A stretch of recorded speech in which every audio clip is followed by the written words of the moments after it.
Umaga pong ito, na-share ko na ito sa mga young people. But while sharing sa mga youth itong message na ito, sabi ko, parang ang hirap naman na ang isa lang sa mga pinupush natin para ilabas yung kanilang potential ay yung mga kabataan. Minsan na-neglect natin yung mga parents, yung mga adults, at tayong mga magulang, parang satisfied na tayo na nakikita natin yung ating mga anak na nagagamit o ginagamit ng Panginoong Diyos.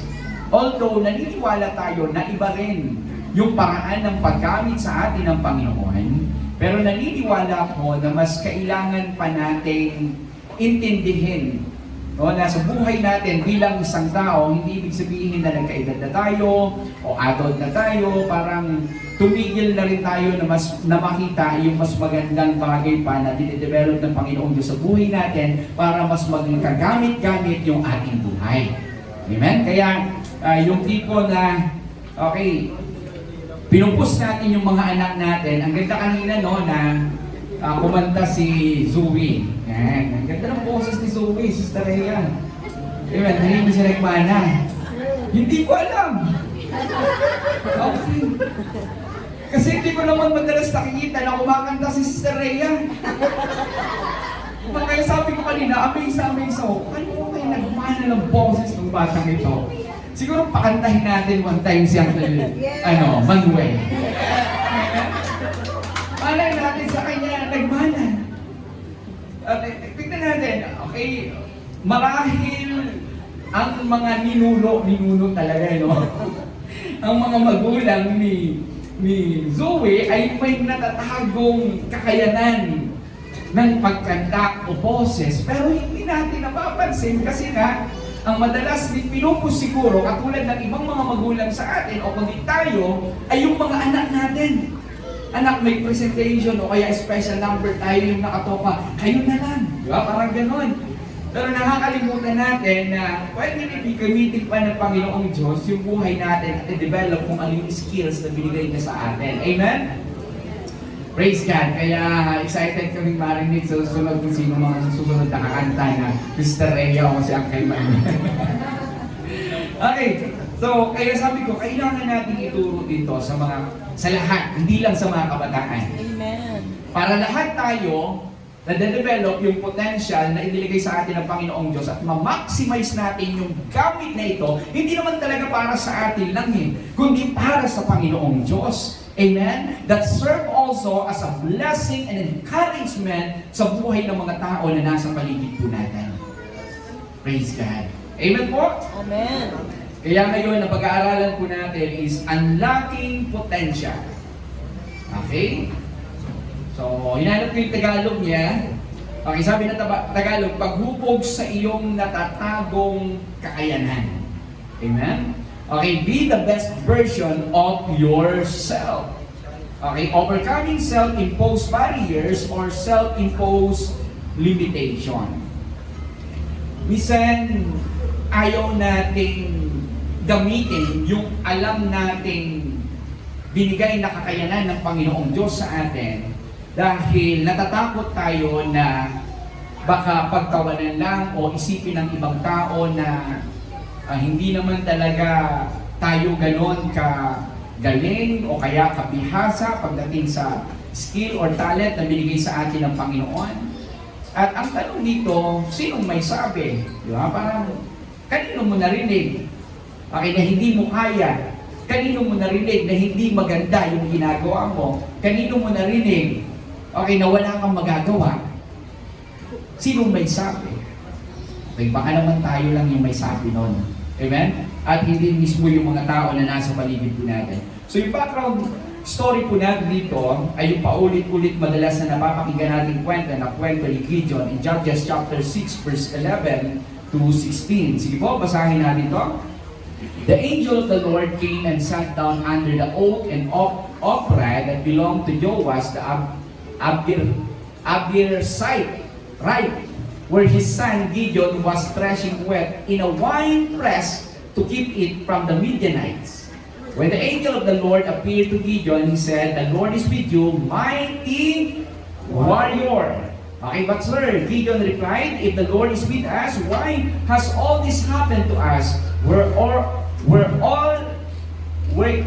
are all his wonders that our fathers told us about when they said, did not the Lord bring us up out of Egypt? But now the Lord has abandoned us and put us into the hand of Midian.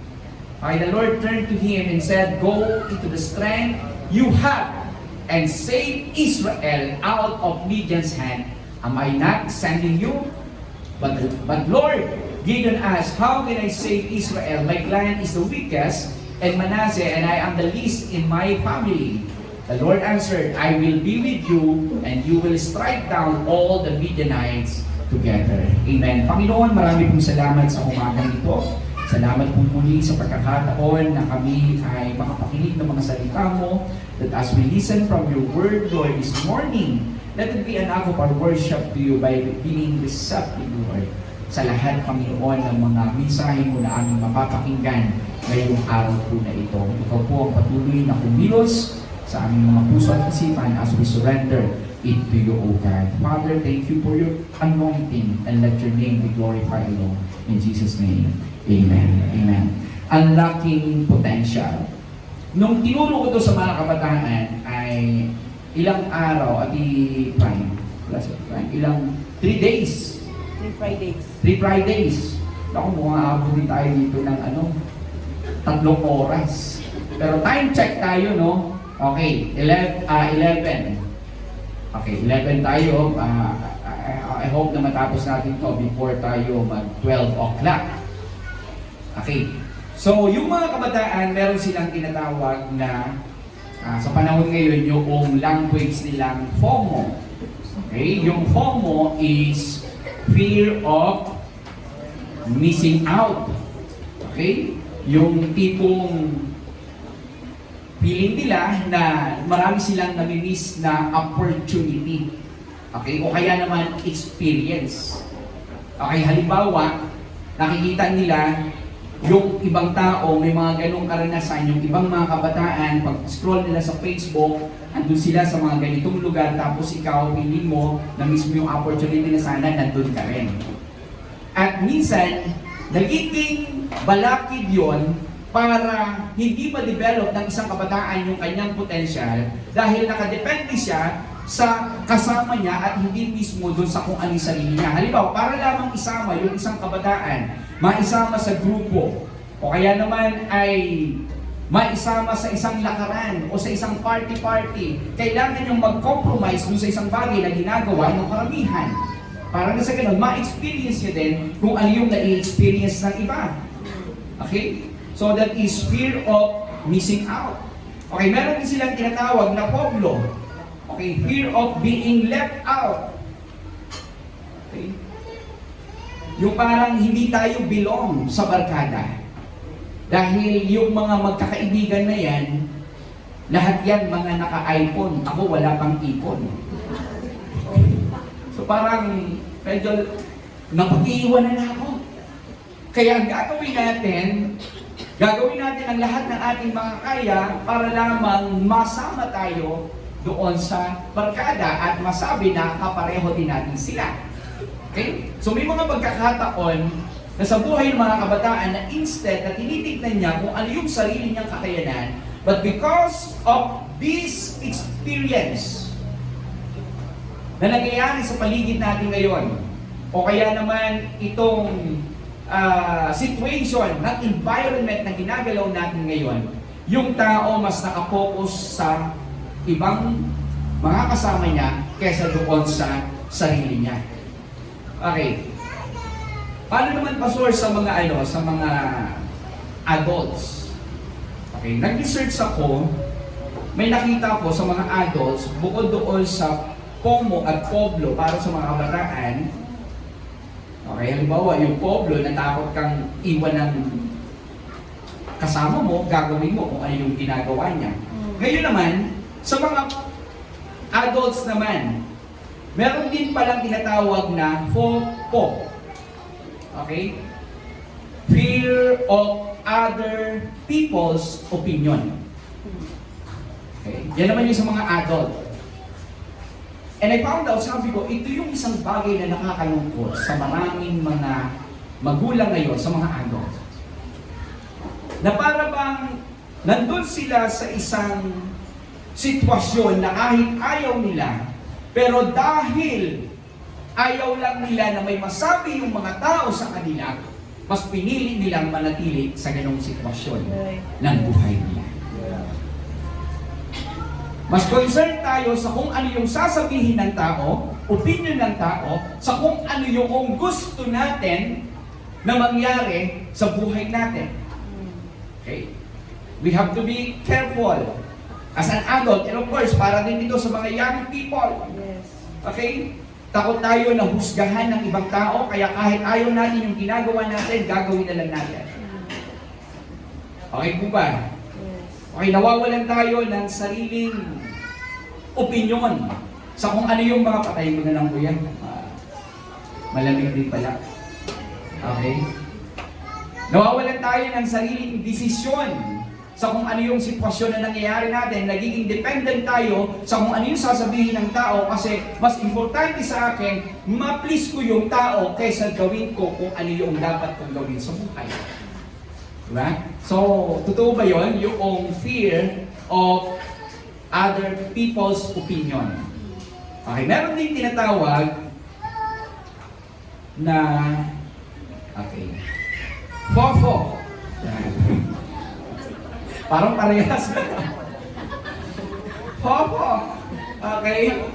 Kung merong fear of other people's opinion, meron din yung fear of finding out. Yan. Yung tipong, Ate Alma, meron ang yearly na general check-up, pero ayaw mong magpa-check up. Baka malaman yung sakit mo, hindi na ako, makapag-focus doon sa ginagawa ko. Pangunahan na ako ng tapos, salit na hindi ako na-stress, yan tuloy, nalaman ko, na-stress na ako ngayon. Di ba? So, may mga pagkakataon na ganun. Natatakot tayong i-check yung ating bank account. Kasi baka magulat lang, anak ko meron pa akong pera, pero wala na pala. Okay? Sana all ganun, no? Meron sini-check. Okay? And when it comes sa ministry, o kaya sa trabaho na pinapagawa ng Panginoong Diyos, natatakot tayo na madiscover nila. Halimbawa, pumunta ka sa isang lugar, pagkatapos, okay, isa ka palang lingkod ng Panginoon, ayaw mong ipaalam. Okay? Bakit? Kasi nga, natatakot tayo na bigyan ng responsibilidad, o kaya naman, natatakot tayo, okay, na hindi natin magampanan yung responsibilidad. Okay? Hindi nagmamatch.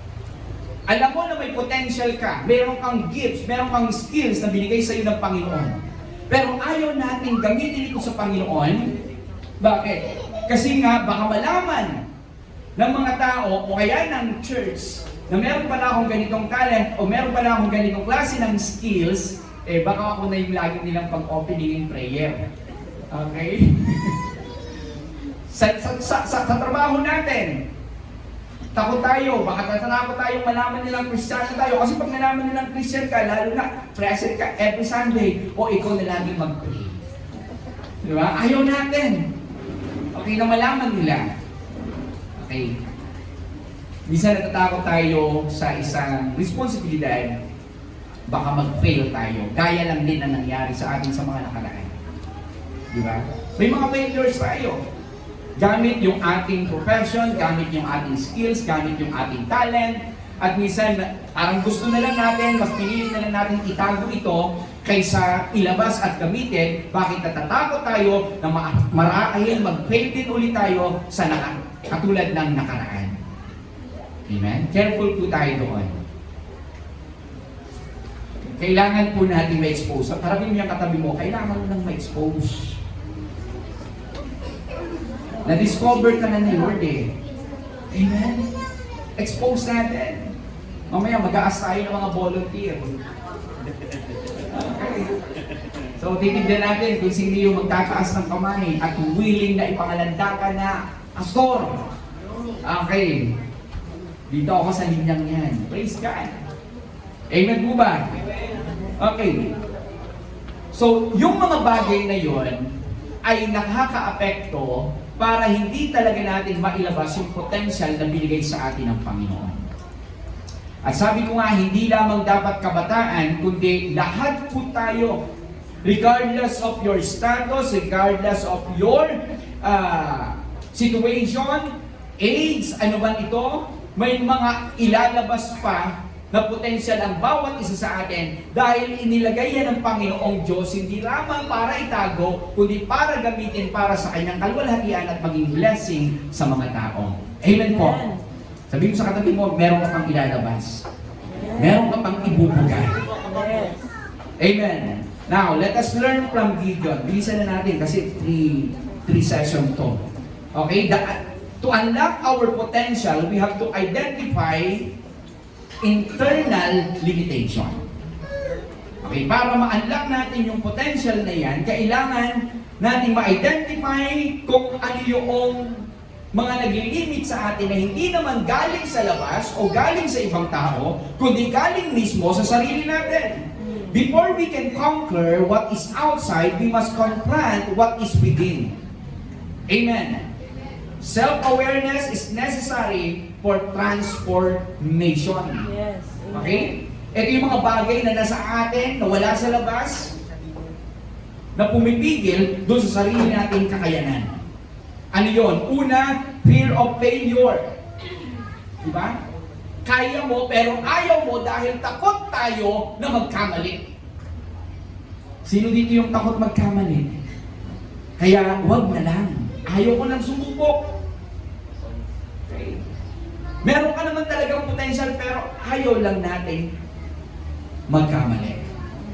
Okay? Paano kung hindi ko magawa? Doon sa Judges chapter 6 verse 11 to 12, Gideon was fearful, hiding in a wine press, and what is God's response? Ano yun?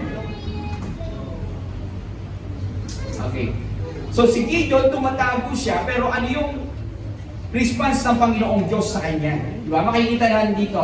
The angel of the Lord came and sat down under the oak and in Ophrah. Okay, nakatago siya where his son Gideon was threshing wheat in a winepress to keep it from the Midianites. In verse 12, when the angel of the Lord appeared to Gideon, he said, "The Lord is with you, mighty warrior." Amen. Si Gideon, takot na takot, tumatago. Pero ang Panginoong Diyos, hindi niya sinabi kay Gideon, "Okay Gideon, naiintindihan ko yung takot mo, kaya matakot ka na habang buhay." Hindi sinabi ng Diyos yun. Gideon, naiintindihan ko yung takot mo, kaya tumago ka na lang habang buhay. Pinarealize ng Panginoong Diyos kay Gideon na kahit ikaw ay takot, nakakaramdam ng takot, anong sabi niya? The Lord is with you. Amen. At ipinaalala sa kanya, hindi ka lang basta warrior, kundi mighty warrior. Merong advantage. Malaki ang pagkakaiba ng warrior sa mighty warrior. Pagka warrior, handa ka makipaglaban. Talo o panalo, patay kung patay. Pero pag sinabing mighty warrior, advantage yon. Ibig sabihin, okay, talagang liyamadong-liyamado ka na. Di ba? Yung pagka nakita mo yung isang laban, nakikita mo, liyamado na talaga. Panalo na, hindi pa tapos yung laban, panalo na. Kasi mighty warrior, ang kalaban warrior na. Okay? So, yan yung response ng Panginoong Diyos kay Gideon. And 2 Timothy chapter 1, verse 7. Okay, ito po yung sabi ng Panginoong Diyos. Okay, dahan-dahan. For God did not give us a spirit of timidity or fear, but a spirit of power, of love, and of self-discipline. Yan po pala tayo. So yung isang internal limitation ng isang tao ay yung fear of failure. Pero what is God's response? Hindi niya tinolerate na dapat mag-dwell si Gideon doon sa takot, kundi ipinaalala sa kanya na kasama mo ako. at ikaw ay mighty warrior. Letter B. Ano pa po? Yung mga internal na bagay na naglilimit para hindi natin mailabas yung potential natin, negative identity and self-image. Okay? When we define ourselves by our background or weaknesses, we limit our capacity to rise. Okay, para bang pag merong isang opportunity na nag-o-open sa atin, tinitignan natin yung sarili natin, bagay ba ako dun sa opportunity na yan? Sabi natin Gila kanina, hindi siya makapaniwala na yung mismong DOJ ang tumawag sa kanya para doon sa isang trabaho. But praise God, that is how the Lord opened doors of opportunity para ilabas yung potential na hindi niya nagagamit, probably, siguro, doon sa previous na trabaho. O kaya naman, gustong i-elevate ng Panginoon para mas mailabas pa yung potential at matutunan niya yung hindi niya usual na natututunan. Ganun din po sa buhay natin. Okay. May mga pagkakataon na para bang pag may nag-open na doors of opportunity, tinitignan natin yung sarili natin, kaya ko kaya. Samantalang ganito lang ako, kaya ko kaya. Samantalang parang ang dami kong kapalpakan sa buhay. Okay? Ganito po yung nangyari kay Gideon. Nag-focus siya sa kung ano yung identity na meron siya. Judges chapter 6 verse 15. Sabi niya dito, but the Lord Gideon asked, how can I save Israel? My clan is the weakest in Manasseh, and I am the least in my family. See? Dito nag-focus si Gideon instead of focusing doon sa sarili niyang identity. Kaya nga sabi ko kanina, sino may sabi? Bagaman that's the reality, na sa tingin mo hindi mo kaya yung isang trabaho, but the fact na tinawag tayo ng Panginoong Diyos doon sa isang responsibilidad, merong nakita ang Panginoong Diyos sa atin na kailangan lang natin ilabas. Nandun na yun eh. Nasa atin na yun. Amen? Okay? Ibig sabihin, hindi tayo tatawagin ng Panginoong Diyos doon sa isang bagay na alam niya na hindi naman natin kayang gawin. Of course, we should always acknowledge na hindi naman talaga natin kaya without the power that comes from the Lord. But we are all Christian. We are created in the image of God. Amen? At nung nagkasala ang tao, gumawa ang Panginoong Diyos ng paraan para tayo ay iligtas, mabalik tayo doon sa pangunahing purpose kung bakit tayo nilikha, yung mag-glorify ang Panginoong Diyos sa ating buhay. Amen. Yan po ang Panginoong Diyos. Ganyan siya nagre-response kapag tinitignan natin at minamaliit natin yung sarili natin. Okay? Kaya si Gideon, dinefine niya kung ano yung sarili niya. Ano yung una doon? Sabi niya, okay, lowest clan, lowest status. Okay? So yan si Gideon. Yan po yung nagiging greatest barrier para hindi niya mailabas yung kanyang potential. Marahil ganun din po tayo. Dinidefine natin yung sarili natin at pinabagay natin. Okay? Yung buhay natin. Doon sa kung ano yung opportunity na nag-o-open sa atin. Bisan, hindi rin pa ako na-excuse dyan. Parang, ay, sila na lang po kasi parang mas okay sila, mas bagay sila, mas kilala sila. Okay? Mas sanay na sila sa trabahong yan. Mas ginagawa na nila, alam na nila yung ginagawa. Minsan madaling magturo sa atin, di ba? At madalas sa atin, magugulat tayo na kapag kung sino yung hindi madalas na nagsasalita, talagang ganun na ngayon nangyari, hindi na tayo nagsasalita. Kaya pag tinawag na tayo, parang gulat na gulat tayo sa sarili na, ha? Bakit ako? May mga ganun tayo. Bakit ako mag-lead? Bakit ako mag-opening prayer? Bakit ako mag-share? Amen. So bakit ako ang mag-handle ng grupong ito? Di ba? May mga question na tayong ganyan. Kaya nga, ang problema minsan ay yung negative identity at yung self-image po natin. Okay. So, sabi nung kanta ng mga bata, I might be small, but my God is big. Totoo naman. Pero yung tumawag sa atin ay napakalaki. Letter C. Okay? Sa number 1 pa lang ito, past experiences that shapes present mindset. May mga nakaraan ba tayo na para bang yun yung nag-shape ng mindset natin kung bakit ganito tayo mag-isip ngayon? kung bakit ganito yung attitude natin, kung bakit ganito yung action natin ngayon. So masisisi ba natin si Gideon no, sa na ganun yung kanyang katangian? Na parang minamaliit yung sarili niya at takot because of 7 years, yung brutal oppression ng mga Midianites sa kanila, nagbunga yon ng matinding takot sa mga Israelites na naging dahilan para siya ay tumago. May mga hindi ba tayo magandang nakaraan na sa tingin natin ay humahad lang para gawin yung mga bagay na pinapagawa sa atin ng Panginoong Diyos sa kasalukuyan? Nandun ka na, ginagawa mo na, tapos bigla mo ulit naalala, nanghina ka ulit. Karapat dapat ba ako? Okay? So may mga ganon. Minsan sa buhay ng isang tao. Kaya nga si Gideon at ang bayan ng Israel, 7 years na sila ay ino-oppress, binubuli ng mga media. Kaya kahit ang media noon pa lang, bully na. Okay, hindi naman lahat, no? Minsan, pag-scroll ka, binubuli ka ng media. Ito, may media din eh. Binubuli din sila Gideon. So, yung mga Midianites. Okay, in Judges chapter 6, verse 1 to 6. Okay, tignan lang natin sandali ito. Judges chapter 1, verse. Again, the Israelites did evil in the eyes of the Lord, and for 7 years, He gave them into the hands of Midianites.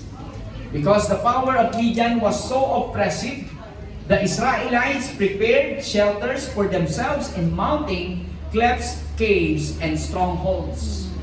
Okay, grabe yung pambubuli sa kanila ng mga Midianites. Kaya nga nung tinawag na siya ng Panginoong Diyos, nagkaroon, may trauma na siya.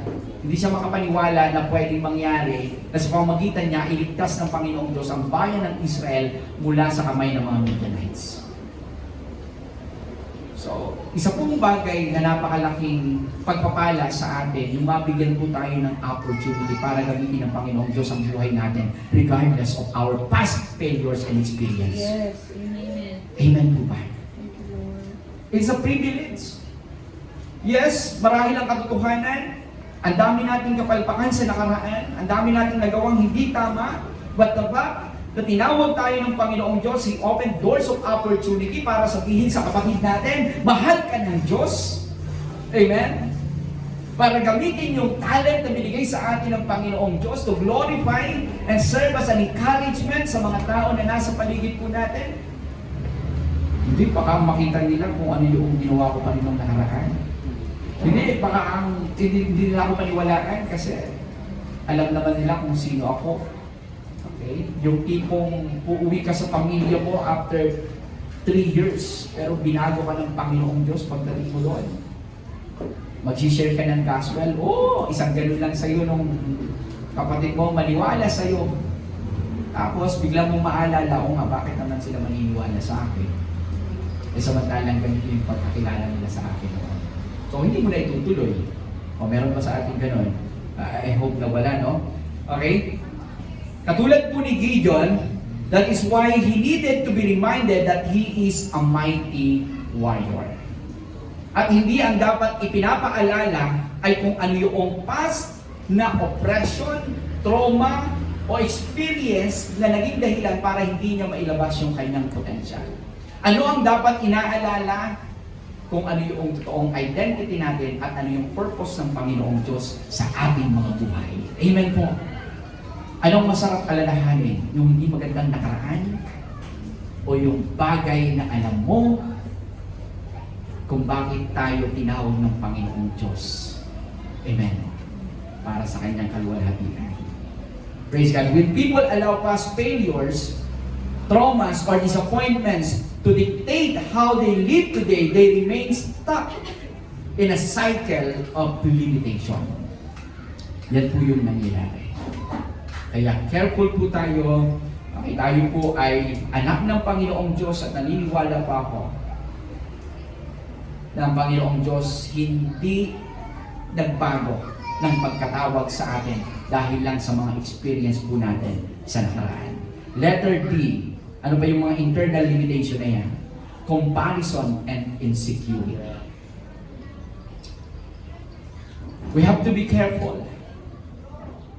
Dito sa church, okay, magkaiba-iba tayo ng gifts, talents, Magkakaiba tayo ng sitwasyon, magkakaiba tayo ng status sa buhay.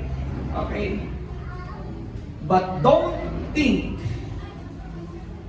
na merong comparison.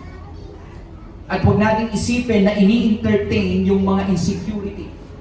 But ang ginagawa po ng church ay binibuild po yung ating confidence, hindi sa sarili natin, kundi sa strength na nagmumula sa Panginoong Diyos. Naiintindihan po natin. So, nagpapasalamat po tayo sa Panginoong Diyos dahil ang kaparaanan para maihayag ang kabutihan ng Panginoong Diyos sa ibang tao ay sa iba't ibang kaparaanan, hindi lamang sa pag nandito tayo sa pulpito. Amen po. Yes. Kaya huwag tayong ma-insecure. Praise God. Dapat po tayong magpasalamat dahil kahit saan tayo naroon, mayroong doors of opportunity para maibahagi yung pagmamahal ng Panginoong Diyos sa mga tao. Amen. Amen. Regardless of our situation, our status sa buhay po na ito. Praise God. Kaya, wag po natin hayaan yung comparison at insecurity ang maging hadlang po para hindi natin mailabas yung potential natin. Gideon felt unqualified comparing his low status to the magnitude of the task. Yan po yung nakalagay doon sa Judges chapter 6 verse 15.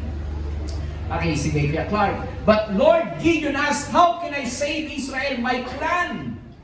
Kasi ang laki ng trabaho na pinapagawa sa kanya, iligtas ang bayan ng Israel. Samantala, yung clan niya, ang pinakamahina, okay, sa tribe ng Manasseh, at I am the least in my family. So, insecure si Gideon. Sa laki ng responsibilidad, sa laki ng trabaho, tinitignan niya na mas maraming pwedeng qualify para iligtas ang bayan ng Israel. So ang problema, wala sa Diyos na tumawag sa kanya. Ba't kasi ako nailagay dito eh? Di ba? Pag binigyan tayo ng responsibilidad, pag mayroong circumstances at challenges, kinu-question na natin ngayon yung status natin o yung kakayanan natin. Pero sabi ko nga, the fact na ang Lord ay tumawag sa atin doon sa trabaho niya, sa opportunity na binigay para mag-serve sa Panginoong Diyos. Okay? Ibig sabihin lang doon, hindi natin kailangang ma-insecure. Kailangan natin maging proud, pero yung proud na yun ay yung pagiging humble sa harap ng Lord. Amen. Yung tipong, ang laki-laki ng trabaho, pero ikaw parang hindi ka qualified, parang doon mo i-humble yung sarili mo eh. Kasi alam mo na hindi mo kayang gawin yung trabaho kung sa sarili mong kakayanan. Kaya wala tayong dapat ipagmalaki. Amen? Pero dahil sa sobrang laki ng trabaho, mas mahahumble ka dahil, Lord, kailangan kong maging dependent sa iyo. Kailangan kong mas lalong magpakumbaba. Kaya, the more na inaangat tayo, ine-elevate tayo ng Panginoong Diyos, pinopromote niya tayo, the more na mas nagiging humble tayo. Hindi dahil, dahil hindi sa ating kakayanan, kundi yan ay dahil sa opportunity na binibigay sa atin ng Panginoong Diyos. Amen. Doon nga sa Judges chapter 6 verse 12, in-ignore ng Panginoong Diyos yung assessment ni Gideon sa kanyang sarili. Diba? Hindi tinolerate ng Panginoong Diyos, kundi tinawag pa rin siya ng Panginoong Diyos na mighty warrior, a man of valor. Okay? Hindi yon based dun sa strength na meron si Gideon, kundi based sa kung sino yung tumawag sa kanya na Diyos na makapangyarihan. Amen po? Okay. Meron pa tayong isang passage dito sa Numbers chapter 13, verse 33. Okay, ito yung mga Israelites. Lagi natin nakikita itong example na to, no? We saw the Nephilim nung papasok sila doon sa Promised Land. Yung mga spies, nakita nila to. We saw the Nephilim there, the descendant of Anak, come from the Nephilim. We seemed like grasshopper in our own eyes, and we look the same to them. Sino may sabi? Hindi naman yung mga kalaban nila eh. Ang may sabi nito, sila mismo. That is internal limitation. Okay? Merong insecurity. Okay? They compare yung kakayanan na meron sa kanila doon sa nakita nilang kalaban doon sa lugar na yon. Okay, kaya kapag dumating yung ganyang sitwasyon sa buhay natin, para bang it seems na napakalaki ng responsibilidad, napakalaki yung opportunity na nag-open sa atin para gawin yung pinapagawa ng Panginoong Diyos. Let us be like David. Napakalaki ng problema na parang pag tinignan natin yung sarili natin, hindi natin kayang solusyonan yung problema na kinaharap po natin. Tignan po natin si David. Okay, in 1 Samuel chapter 17, verse 42 to 44. Inaknalin naman na si Goliath yung kalaban niya. Pero si David, ang ginawa niya, hindi siya tumakbo, papalayo kay Goliath, kundi papalapit kay Goliath. Okay, dahil sabi dito, he looked David over and saw that he was only a boy, ruddy and handsome, and he despised him. He said to David, am I a dog that you come at me with sticks? And the Philistine cursed David by his gods. Come here, he said, and I'll give your flesh to the birds of the air and the beasts of the field. David said to the Philistines, you come against me with sword and spear and javelin, but I come against you in the name of the Lord Almighty, the God of the armies of Israel, whom you have defied. This day, sabi ni David, the Lord will hand you over to me, and I'll strike you down and cut off your head. Today I will give the carcasses of the Philistines' army to the birds of the air and the beasts of the earth, and the whole world will know that there is a God in Israel. Amen. So nakita natin dito kung paano nag-response si David sa kaaway. At nais ng Panginoong Diyos na kapag ang problema, circumstances, temptation, sobra na tayong minamaliit at dinadown, iniinsulto at parang sinasabi na kahit Kristiyano ka, wala kang magagawa. Hindi mo kayang ilabas yung potential na meron ka. Be like David. Amen. Okay, harapin po natin ito. Hindi dahil sa sarili natin lakas, kundi sa lakas na nanggagaling sa Panginoong Diyos. Paano makikilala ng mga tao sa paligid natin na meron tayong Diyos na makapangyarihan kung hindi tayo magre-response doon sa tawag ng Panginoong Diyos sa ating buhay? Natatakot tayong sabihin sa mga tao sa paligid natin, na kahit sa pamilya natin, na kahit yung simpleng God bless you, mahal ka ng Panginoon. Si Jesus Christ namatay para sa iyo. Can I pray for you? Diba? Kahit sa trabaho natin, sana identify tayo na tayo ay mga mananampalataya. Paano nila makikilala na merong Diyos na makapangyarihan kung sa buhay po natin ay hindi natin ginagawa yung simpleng bagay na pinapagawa sa atin ng Panginoon? Kahapon nagkukwentuhan kami kagabi ni Pastor Jeremy. Grateful kami dahil yung evaluation ng Bible study doon sa trabaho nila Kuya Nick. Sabi ko, grabe yung yung mga tao ni Kuya Nick doon kung paano sila mag-response doon sa Word of God. Talagang kitang-kita namin yung kung paano sila nag-receive. Ngayon, susunduin ni Pastor Jeremy at 3-8 na sila kagabi yata ni Kuya Nick para pumunta lang sila ngayon. So, diba? Pero bukod doon, nakakatuwa, no? Kahit sa tingin natin, itong mga taong ito ay madalas na nakakasama natin, pero meron silang pangangailangan na hanggat hindi natin sinasabi yung kabutihan ng Panginoong Diyos, hindi nila maiintindihan na meron silang deepest need at walang iba kundi ang kaligtasan. Amen po? Praise God! Ito na po yung panahon na ang mga mananampalataya ay hindi po secret agent. Amen! Praise God. Whenever we have the opportunity, kahit yung simple offer lang ng prayer, kahit yung pagsabi lang ng God bless you, mahal ka ng Panginoon, malaki kong bagay yan. Doon mag-i-start yan sa desire ng ating puso. Praise God. Kagabi nagtrabaho kami sa bahay, bago umalis yung 2 trabahador. Okay, sabi ko, nag-overtime kayo, Okay, nagbigay tayo ng konting pagkain sa kanila. Maliit lang ito, pang pagkain nyo. Pero bukod dyan, may mas malaking bagay akong i-offer. Pwede bang mag-pray tayo? O sige po, pray tayo. Maganda po yan. Then, pagkatapos namin mag-pray, nagkwento na sila, nagkwento. Ako nga po, laging pinagpipray na sa church. Kasi yung trinabaho namin sa Kimbungan noon, dalawang church. Lagi silang nagpipray, kaya parang nadamay na rin kami na nagpipray. So, hindi natin alam, may pangangailangan din pala. Ang mga taong ito, kailangan lang i-confirm. Okay, sa pamamagitan ng buhay natin. Huwag po tayong matakot. Simpleng bagay na pwede natin magawa sa ibang tao, gamit yung buhay po natin, yung kakayanan natin, gamit yung ating labi, malaki po ang pwede maging impact niyan sa ibang tao. Amen po ba? Amen. Okay, God is calling us out from limitation. Break free from fear, low self-worth, and the labels of the past. Okay? Or yung totoong identity po natin. Praise God. Dahil tayo po bilang isang mananampalataya, yung totoong identity po natin ay yung natapos ng ginawa ni Kristo dun sa cross. We are loved, we are forgiven, we are appreciated. Amen. And through the cross, we overcome.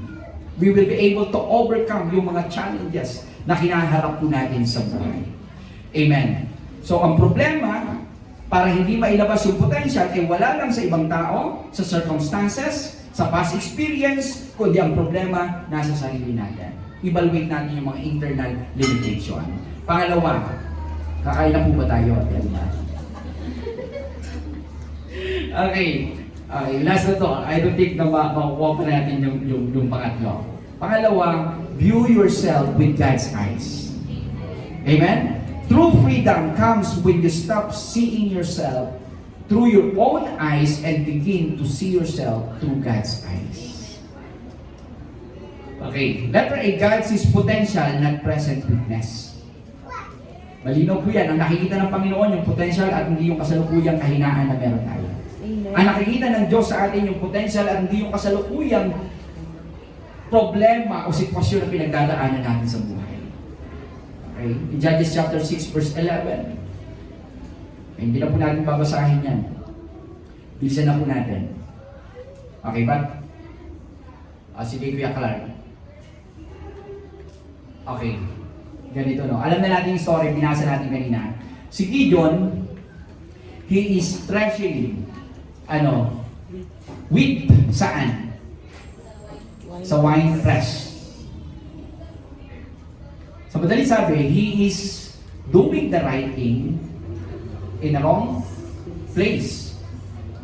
Di ba?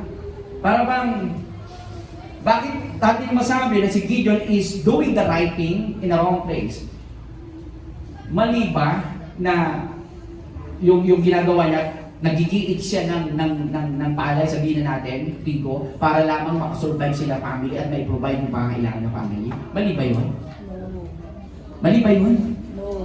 Tama yun! Amen? Pero nasa maling lugar siya. Yes.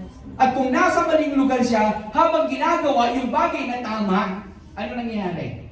Mas nagiging mahirap. Kasi yung normal, na kapag nagigiit ka ng palay, giit kasi, ano ba yun? Alam natin yun.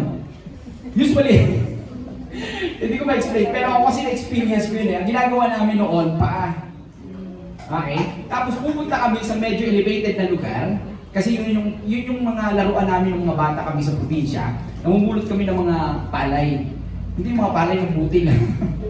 Yung mga buo pa na pagbiligkis kasi nila, ready na for iti-treasure na yan. So, may mga naiiwan, pinupulot namin yon. Sabi sa Tagalog, nananagraw kami. Pag pinupulot na namin yon, igigate namin, pag nakaisang salop kami, ibibenta namin, so may pera kami. So, yun yung laruan namin, yung field. So, yung iba hindi makarelate, no? Ganun yung ginawa, yung may stock pa siya, may dayami pa siya, tatanggalin mo doon, iiwalay mo. Pagkatapos yung ginagawa ng iba, bibikisin yun, iipunin, tapos ipapalo-palo. Then para mahiwalay yung chop doon sa Green. grain, okay? ang mangyayari, katagalan, pagka gagamit ka ng natural law, okay? O yung hangin. Pupunta ka sa mataas na lugar, ibubuhos mo para ma-separate yung grain doon sa chaff. So, mas madali. Eh si Gideon, ang ginagawa niya, nagigiit siya sa wine press, at ang wine press ay isang lugar na lowest point. Okay, hindi siya lantad. Kaya, nandun siya sa lugar na yon. Okay, hindi dahil yun yung suitable para gawin yung isang bagay, kundi nandun siya dahil takot siya na kapag nakita siya ng mga Midianites, nanakawin yung wet na lang. Okay? So, ang hirap nun. Walang hangin. Paano mo maihihiwalay ng maayos yung grain doon sa chaff? So, minsan may mga pagkakataon na nangyayari sa buhay natin. No? We are doing the right thing, but in the wrong place. So, may mga pagkakataon, gagawin ko yung trabaho para may provide ko yung pangangailangan ng pamilya ko. But sometimes, yung ginagawa po natin ay nasa maling lugar. From the place of fear, doubt, worries, and anxiety. Okay naman, nagtatrabaho ka naman, pero ang problema, masyado pa rin tayong nag-worry at nagda-doubt. May provide kaya? Makakasurvive kaya? Diba? Ginagawa mo nga yung isang bagay na pinapagawa sa iyo ng Panginoong Diyos, pero may mga doubts pa rin sa puso natin kung magiging successful. Kasi nga, ang tinitignan natin ay yung kakayanan natin, instead na tignan natin kung ano yung kakayanan ng Panginoong Diyos. Diba? So, nailagay na rin ba tayo sa lugar na para bang ginagawa natin yung tama, pero parang mali yung kinalalagyan pong lugar. Kaya, mas nagiging mahirap sa atin. Kung ang ministry, tama naman yan, pero ang tanging pinagbubutan lamang natin ay sarili natin lakas, ma-burden tayo. Talagang ma-burn out tayo. Talagang mahuhulog tayo. Kasi ipiniplace natin, isinasandal natin, inilulugar natin yung faith natin sa sarili natin kakayanan instead sa pagtitiwala sa ating Panginoon. Kaya advantage sa atin to. Kung nagtatrabaho ka, tuloy lang sa pagtatrabaho dahil mabuting bagay yan to provide yung pangangailangan ng family. Pero yung ultimate trust natin, wala doon sa sariling kakayanan natin para makapag-perform tayo ng mas maayos doon sa trabaho natin, kundi doon sa kapangyarihan ng Panginoong Diyos. Dahil pwede niya tayong gamitin kung saan tayo naroon para sa kanyang kalwalhatian. Amen po. Praise God. Kung tayo ay nagtatrabaho, gaya lang din ng iba, so hindi po natin makikita yung mas magandang bagay pa na pwedeng gawin ng Panginoong Diyos. Okay? When you feel weak, remember that God sees your hidden potential. Nakakatuwa kay Gideon, na kahit nagtatago siya, okay, sinabi sa kanya ng Panginoong Diyos, you are a mighty warrior. Kasi tinignan ng Panginoong Diyos si Gideon, hindi sa kung anong tingin ni Gideon sa sarili niya, kundi kung anong tingin ng Diyos sa kanya. Hindi po nagbago yung tingin ng Diyos kay Gideon dahil takot siya. Hello? Hindi nagbago yung tingin ng Panginoong Diyos sa atin dahil ang tingin natin sa sarili natin ay hindi natin kaya. Okay? Ang sarap pong isipin nun. Amen? So magbago man ang tingin sa iyo ng mga tao, ang Diyos hindi nagbabago. Thank you. Okay, na-fail natin ang ibang tao, marahil hangang-hanga sila sa iyo noon, ina-appreciate ka, pero dahil sa isang kakulangan at kapalpakan na desisyon na ginawa natin sa buhay, parang nagbago lahat ng tingin nila sa atin. Pero gusto kong sabihin sa iyo, kapatid, okay, iba pa rin yung tingin sa iyo ng Panginoon. Not to tolerate, kung may nagkawa tayong pagkakamali, but for restoration. That's why tayong mga magulang, most especially, tignan natin yung ating mga anak sa kung anong tingin ng Diyos sa kanila. Amen? Yes. Hindi sa kung ano yung nakikita natin kasalukuyang sitwasyon ng kanilang buhay. Praise God. Tignan po natin to, yung pakikipaglaban ni Gideon from 300 men. Isinigurado ng Panginoong Diyos yung victory sa kanila. Ito po yung ratio from 32,000 na mga Israelites laban sa 135,000. Kung ibibilang mo yan, yung ratio niyan is siguro 135,000 divide to 32,000 equals ilan? Halimbawa, isang Israelite, ilang Midianites ang kalaban? Mga 4. Siguro. Okay? Tama ba? Or ilan? I-compute nyo dyan. Okay, so parang ganon. Pero nagkaroon ng, yan yung initial force ng bayan ng Israel. Pero na-reduce ito sa 300. Tignan natin yung first reduction nito. Yung fear test. So lahat ng mga takot, huwag nang sumama sa laban. Umuwi na sila.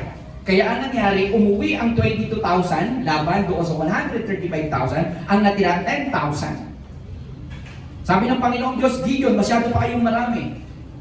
Okay, from 10,000, yung second reduction, merong water test. Lahat ng mga uminom, okay, gamit ang kanilang mga kamay, pero dali niya sa laban, pero yung mga uminom na sumubsob lamang doon sa tubig, okay, iiwan na yan. So from 10,000, ang natira ay 300.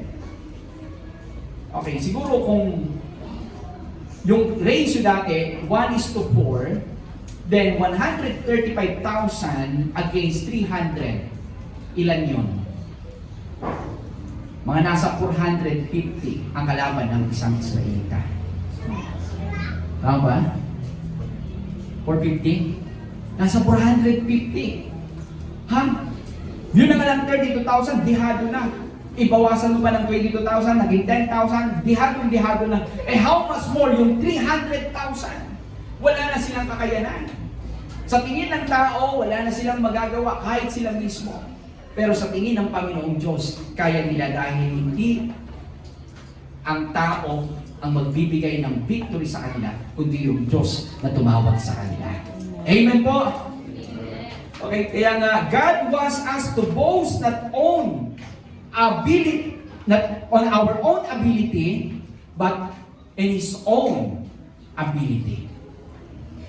Yan po ang ating Panginoong Diyos. Kapag may mga laban tayong kinaharap sa buhay, dapat nating ma-acknowledge, dihado man tayo, pero gusto ng Panginoong Diyos na ipagmalaki natin yung katagumpayan, hindi dahil sa sarili natin lakas, kundi dahil malakas ang ating Panginoon. 2 Corinthians chapter 12 verse 9. But He said to me, my grace is sufficient for you, for my power is made perfect in weakness. Therefore, I will boast all the more gladly about my weaknesses, so that Christ's power may rest on me. Amen. So God's power, let us see, God's power equips us for all life and godliness. So kapag tinawag po tayo ng Panginoong Diyos, hindi sasabihin ng Panginoong Diyos, okay, bahala ka na sa buhay mo. The Lord will provide yung necessary na tool na kailangan po natin para ma-equip tayo doon sa laban na kinaharap po natin. Kaya nga maganda na maintindihan natin kapag sasabak po tayo, lalo na pag sa isang ministry, there's a process of training, equipping. That is a preparation and one way para na sa ganon, i-build tayo ng Panginoong Diyos sa mas malaking responsibilidad. Hindi pwedeng malaki yung responsibilidad and yet ayaw naman natin dumaan sa process of equipping and training. Those are tools na ipinuprovide ng Panginoong Diyos sa atin. Why we have spiritual gatherings and activities. These are tools, okay, to equip us para patuloy na mamuhay, okay, ng sanctified life. Okay, we are all justified, pero yung sanctification, gusto ng Panginoong Diyos na patuloy na i-develop yung character natin. Amen po. Kaya meron po tayong mga fellowship gathering na ang purpose nito is to grow at mag-mature po tayo spiritually. Tools po yan ng Panginoon, dapat po natin ma-realize yan. Praise God. Kaya, sabi niya dito sa 2 Peter chapter 1 verse 3, His divine power has given us everything we need for life and godliness through our knowledge of Him who called us by His own glory and goodness. Praise God. Okay, God has already given you everything required for life and godliness. You have not lacking, you are loaded with divine resources. Yan po pala tayo. Letter D, God is not limited by what limits you. Amen. Kung limited po tayo, okay, pero hindi po kayang limitahan nito yung kayang gawin ng Panginoong Diyos sa buhay po natin. Alam po natin si Moses, no? Okay, in Exodus chapter 4, verse 10 to 12, nag-complain siya dahil nung tinawag siya ng Panginoong Diyos to lead the nation of Israel mula sa pagkakailipin sa bayan ng Ehipto, sinabi niya na hindi ako magaling na magsalita. Okay, meron siyang problema sa pagsasalita. Tinuro niya ngayon si Aaron. Sabi niya, si Aaron na lang tawagin mo as a spokesperson, as a leader. Ang sabi ng Panginoong Diyos kay Moses, okay, pasasamahan kita kay Aaron, pero ikaw pa rin yung leader. Amen? So, walang lusot. Pwede tayong magsabi, pwede tayong magsama ng mga tao, pero pag tayo yung tinawag ng Panginoong Diyos, huwag tayo magturo. At huwag ilipat sa kanila yung responsibilidad. Yes, amen. Hello? Amen. Praise God. Okay. So, I hope na na-challenge tayo dito para na sa ganun, mas mag-involve po tayo sa kung ano yung pwedeng ipagawa sa atin ng Panginoong Diyos in the future. Kaya sabihin mo sa katabi mo, huwag kang marunong pa kay Lord.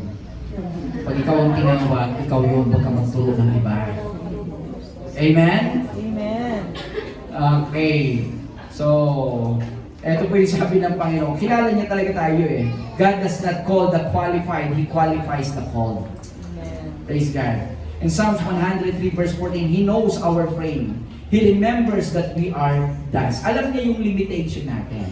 Pero kapag tinawag tayo ng Panginoong Diyos, hindi lang yung limitation natin para mag-fulfill kung ano yung pinapagawa niya sa atin. Our limitations are not obstacle to God, but an opportunities for His power. So, doon pala nadi-display yung kapangyarihan ng Panginoong Diyos sa buhay natin kapag tayo ay limited. Okay? So, at kapag nangyari yun, alam mo na hindi na ikaw yun. Ito na yung kapangyarihan ng Panginoong Diyos na nararanasan natin sa ating buhay. Okay? So, ayan. God does not expect you to be limitless. Katulad po ni Gideon. So, meron lamang po ilang bagay dito, ay ilang tao dito na example sa Bible. Na kahit sa age po nila, dito na po ako magtatapos. Gusto kong gamitin itong mga biblical figures na to, na sa kabilaan ng kanilang age ay nakita nila kung paano na ang Panginoong Diyos na tumawag sa kanila ay may mas maganda pang bagay na ipaparanas. Katulad si Moses, siya yung tinatawag na the reluctant leader. Yun ay example natin kanina. Hesitate siya kung siya ba talaga yung tinawag ng Panginoong Diyos o baka naman nagkamali lang ang Panginoong Diyos. 40 years old nung tinawag siya ng Diyos. Okay, nailid ang bayan ng Israel. And at 80 years old, God called him through the burning bush. Okay? Moses confronted the king of Egypt and led millions of people. Sabi nila doon, sabi ng Bible, nasa 600,000, pero kung included yung mga bata at mga babae, nasa 2 million sila. So yun yung bilang. So hindi po ganun kadali mag-lead ng mga tao. From slavery, slave mindset, okay, doon sa freedom.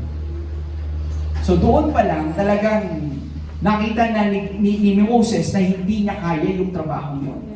Kasi okay lang mag-lead ng tao na kahit ganun karami, basta matitino sila. Ay kung puro reklamo ang maririnig mo sa kanila, pahala na kayo sa buhay mo. And yet, siya pa rin yung tinawag ng Panginoon. Amen. Nung nag-appeal ang Panginoong Diyos sa kanya sa true burning bush, okay, doon pinarealize sa kanya ng Panginoong Diyos na siya nga yung tinawag niya para ilabas ang bayan ng Israel. Okay, si Caleb, the fearless fighter. Okay, Caleb is a great example of growing older but not getting bigger. Okay? So, ayan. Okay. So, one of our students sa Bible School, sa Hilltop, classmate nila Ate Alma. Of course, sila Ate Alma, naka-enroll yan. Pero mas may edad pa sa kanila yun eh. Kachat ko lang siya nung isang araw. Sabi niya, Pastor, kilala niyo po ba itong pastor na to? Kasi siya po yung isa sa mga nagtuturo sa amin sa church, sa discipleship din namin. So sabi ko, opo, kasama ko po siya sa previous na Bible school na pinagtuturuan namin. So kaya po pala parang familiar din yung yung way ng pagtuturo. Then sabi niya, nagpapasalamat ako sa Panginoon na nag-start na nag-adalak kanyayo. Of course, hindi niya tinutukoy isa sa akin lang. Sa Bible school ng Gospel Life, mas nainlabak the word ni Apo Diyos. Ang sarap isipin, no? Yung ganong age, okay, na ilab sa salita ng Panginoon. Then nag-send ako sa kanya ng training, sabi ko, ito makakatulong sa iyo para mas ma-develop yung personal na buhay mo, yung way ng pag-deliver mo ng message. Kaya in-acknowledge siya na kailangan niya yun. At ang nakakatuwa dito, sa ganung age ng mga taong ito, yung eagerness nila na matuto.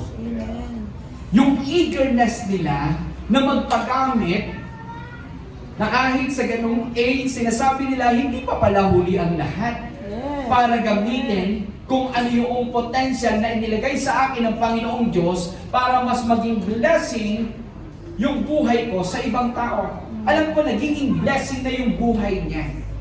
Pero nakita niya na mas may pwede pa palang iparanas ang Panginoong Diyos sa kanya bukod doon sa iniisip niya lamang na gawin para siya ay maging blessing. Amen po. So lahat po tayo. Wala po sa edad katulad si Caleb. At the age of 85, give me that mountain. Alam niya na meron pa siyang pwedeng i-conquer na hindi niya na-conquer sa mga nakaraang taon ng kanyang buhay. So getting older, growing older, but not getting weaker. Amen.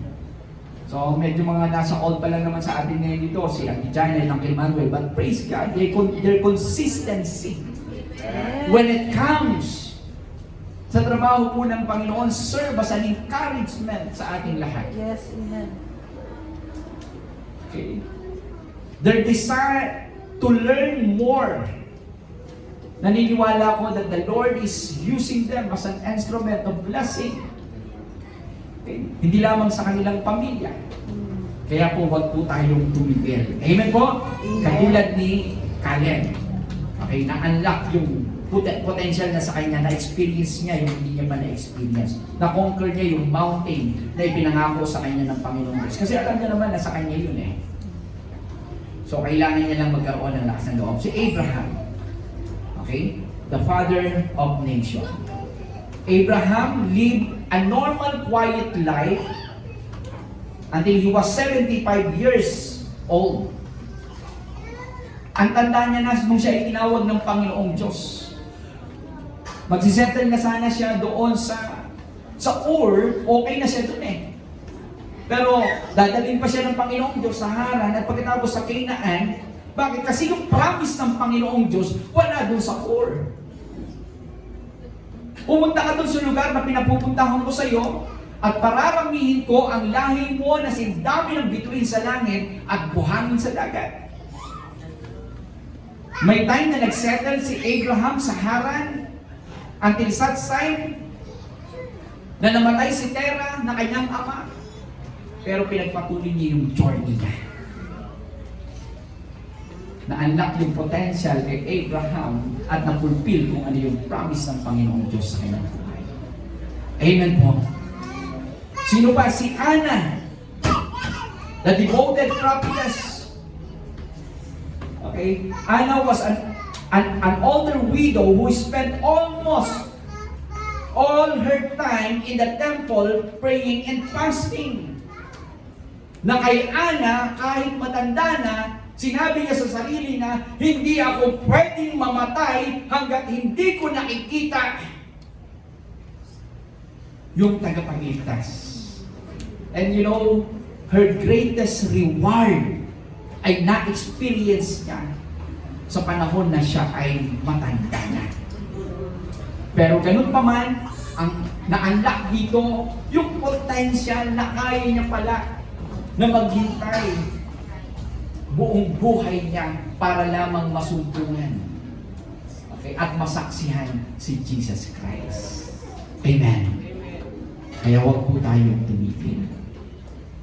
Patuloy po natin hangarin yung mga bagay na nais ng Panginoon Diyos na iparanas sa atin. So bakit kailangan po natin ma-unlock yung potential? Sa ating pong mga magulang, we serve as a role model sa ating mga anak. You know, as a church, we are creating a culture. The way we live, yung pagiging Kristiyano natin bilang mga magulang, pwedeng sundan yan ng ating mga anak. Amen. Kung gaano tayo ka-passionate. Alam mo, isang nakakatuwa. Okay. Napapansin niyo si Ate Jane, hindi niyo akakalain na ngayon nakakapag-try ng sakyan just to bring her children dito sa church alone. Pero hindi nyo akalain na magagawa niya yan ngayon. Kung makikita natin noon yung sitwasyon nyo, puro bakal yung paa. Parang hirap maglakad. Pero ngayon, na-amaze ako. Dala-dala niya yung dalawa niyang anak. Nagdadrive ng sasakyan para dalhin sa church. So pero noon, nakaupo, as a wheelchair. Ang paa puro bakal. Pero meron pa palang mas magandang ipa-experience ang Panginoon sa kanya. Yes. Amen. At alam ko, ganun din sa buhay ng bawat isa sa atin. And this is one thing na ikini-create talaga ng church. Yung pagiging role model ng isang magulang kung gaano siya ka-passionate na ilabas yung potential niya at gamitin ito sa Panginoong Diyos. Pwedeng sundan niya ng ating mga anak. So praise God, dahil kung gano'n, na-upgrade, mas nagle-level up. Kung blessed tayo ngayon bilang isang Kristiyano, mas nagiging blessed yung ating mga anak. Dahil kung ano yung nakita nila sa atin, hindi lang nila basta ginaya, kundi hinigitan pa nila.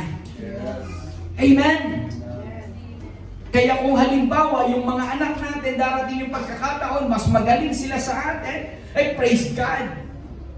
Ang importante, naging role model tayo kung papaano yung faithfulness, papaano yung passion when it comes sa paglilingkod sa Panginoon gamit yung kanya-kanya nating mga potential. Amen po. Praise God. Tumayo nga po tayong lahat. Bakit gusto ng Panginoon na i-unlock natin yung potential natin? Because God wants us to serve Him the best as we can, at least we can. Para po sa kanyang purpose at hindi sa sarili nating purpose. That is to fulfill yung God's given purpose ng bawat isa. So, i-maximize po natin yung gamit ng buhay natin para sa Panginoon. Hindi ko alam ba, sa akin mismo, excited ako. Na yung tipong sa simpleng buhay na meron tayo, may mga bagay na pinapagawa ang Panginoong Diyos sa atin, doors of opportunity na minsan na hindi sumagi sa isip natin noon. Diba? May mga ganun ba tayong experience sa buhay na hindi man lang sumagi sa isip ko na mangyayari sa akin ito. Pero kung sakali wala pa tayo sa ganung sitwasyon ng ating buhay,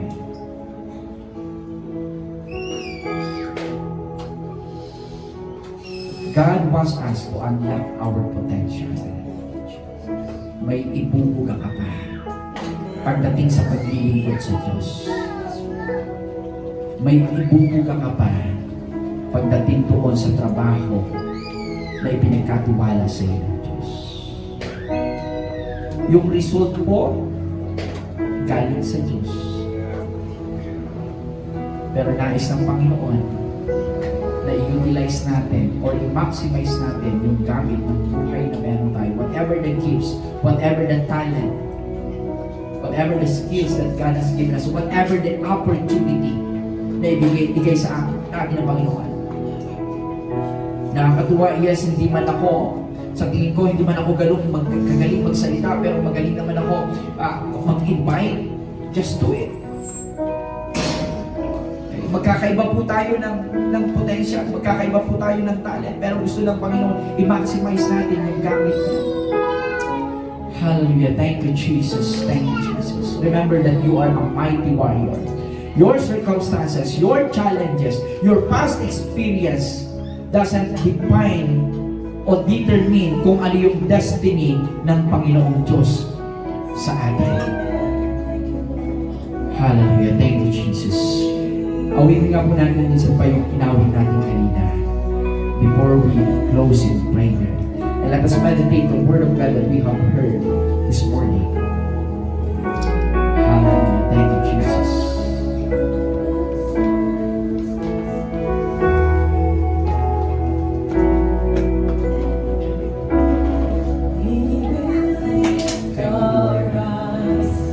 We won't fear the fight. There is one who's stronger. Yes, Amen. Heart pressed on each side. We will not lose sight of the one Yes, thank you, who's Lord. greater. On the battlefield, your power is Amen. Amen. giants fall defeated.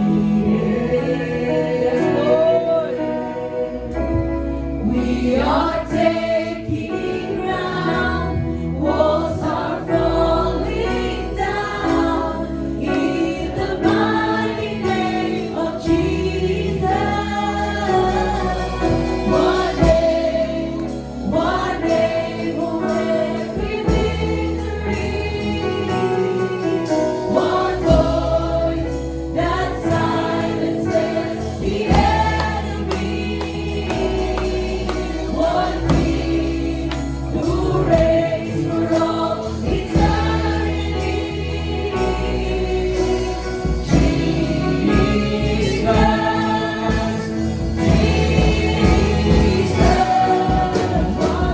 one day holds every victory.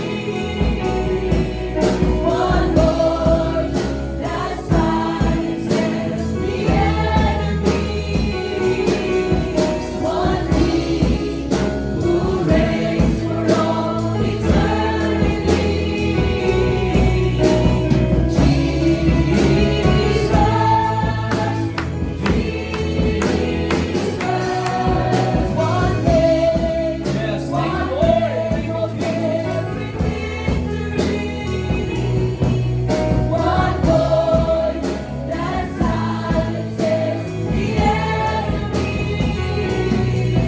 One King who reigns for all eternity.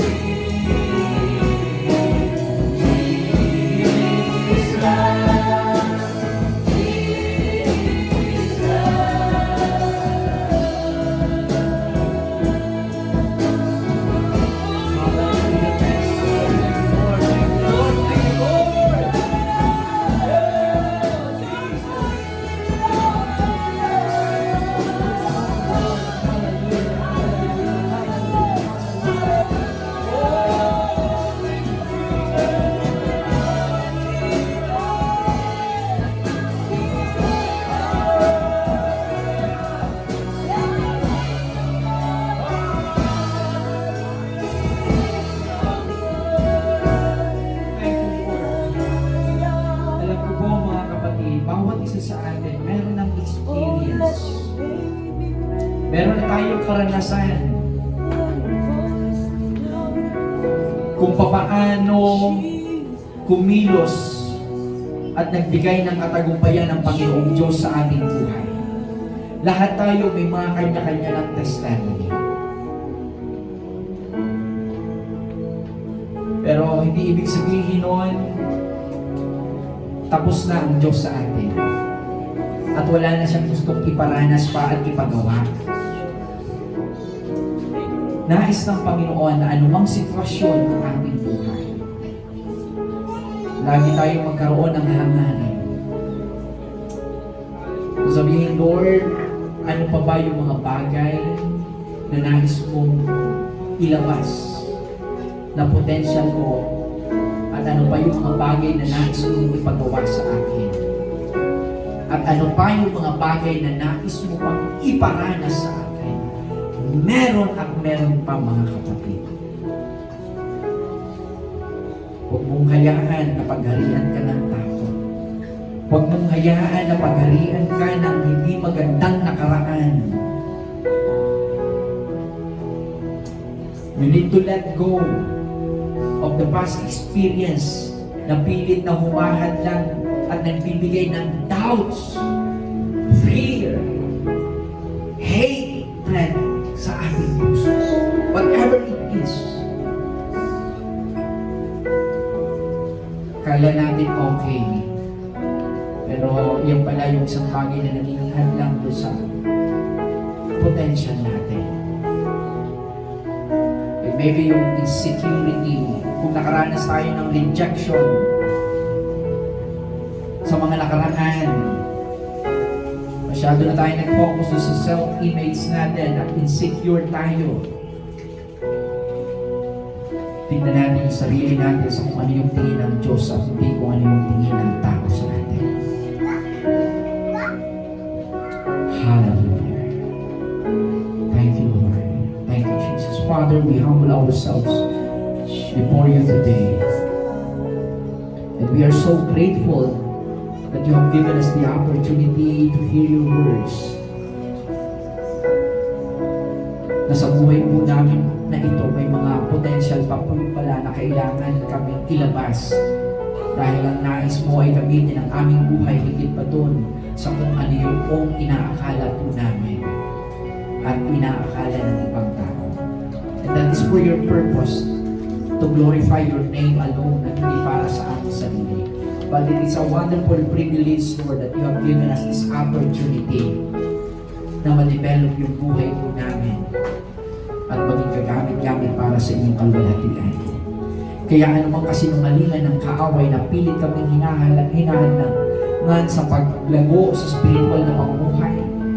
Hinahadlangan kami, Panginoon, sa pag-develop ng aming talent. Hinahadlangan kami sa paggawa ng isang bagay na mabuti at tama. Lord, anumang gawa ng kaaway sa pangalan ng Jesus, winawasak po namin ito. The enemy is already defeated at wala siyang kakayanan para nakawin ang mas magandang plano at purpose po, Panginoon Diyos, sa aming buhay. Thank you, Jesus. Hindi namin i-determine, Lord, yung destination namin dahil lang sa circumstances at challenges na pinagdadaanan namin. Kundi ang dahil sa kung pagtitiwala at pangako sa amin.